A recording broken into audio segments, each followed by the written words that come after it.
This is the story of Kilmar Abrego Garcia, a native of El Salvador who entered the country illegally, which, by the way, is a felony and for which he can be deported. And there's no question that Abrego Garcia was found to be a member of MS-13 by an administrative law immigration judge who did order him deported. So I'm a little confused as to why we have Maryland Senator Chris Van Hollen, as well as representatives going to El Salvador to fight for his release, and why so many people are fighting for the release of someone who's not really a good guy. So, Mike, you know the story. I mean, he was granted temporary legal protection by claiming he would face physical harm if he was forced back to El Salvador, his native country. So why are so many politicians fighting for his return? I think the challenge we have is right now that what people are fighting for, I believe, is the concept of due process. The fact that here is a person who was identified inadvertently and then was basically deported amongst a group of others, and the administration acknowledged that they made a mistake in doing so.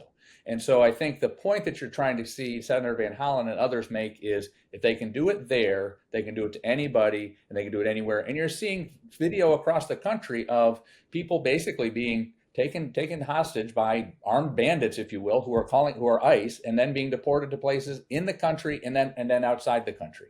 I think that's the orientation, is how do you focus on due process? Unfortunately, I don't know that he is the best individual to be having that due process, because to your point, it's easy to identify 4 other issues as to why is this the guy. And I think, unfortunately, we've seen in the Democratic Party a similar situation when we had the election, where the debate is around whether or not trans athletes should be able to participate in sports. And the reality is that there were 9 trans athletes in the NCAA. So we're fighting that. We have this person who we're trying to be the poster child for due process. Yes, due process is important, and there are bad examples. That should not necessarily be our poster child to demonstrate that. Well, I agree with you about the question whether to make him the hill that you die on. I mean, he was found to be a member of MS-13 by an administrative law judge and on appeal to the administrative law board. So again, it's questionable whether he should be the target. But, Mark, the Maryland statutes say it's a crime to participate in a criminal gang, knowing that the members of the gang engage in an ongoing pattern of criminal activity.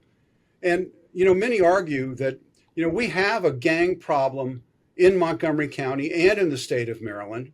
So why are the politicians putting the members of a gang ahead of law-abiding Maryland residents?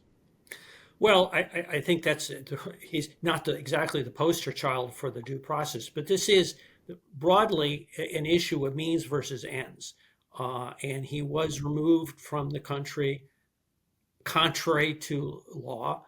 But that said, it's not necessary to find somebody to be a criminal, to be convicted of anything, if you're removable, if you can be deported, if you're not here illegal and there's been a determination.